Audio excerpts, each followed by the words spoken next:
আসসালামু আলাইকুম, সবাই কেমন আছেন? আশা করছি সবাই ভালো আছেন। তো আজকে আমাদের ছোটোখাটো একটা কবিতরের সেট আছে, তো ওখান থেকে আমরা কবিতর বের করব। ছোট ছোট বাচ্চা হয়েছে, তো ভিডিওটি দেখতে থাকুন। আমার শ্বশুর বের করবো। ওরে বাবা,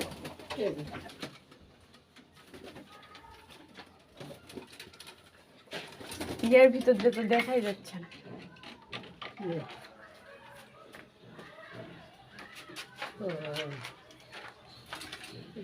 বড় হয়ে গেছে তো, সেটাই তো করছি। খাওয়া হচ্ছে সেই রকম খাওয়া।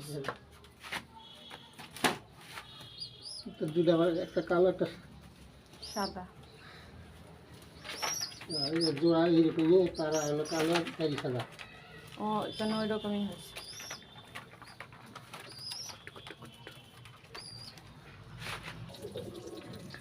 তো এই কবিতরগুলা আমরা জবাই করব। ভিডিওটি যদি ভালো লাগে থাকে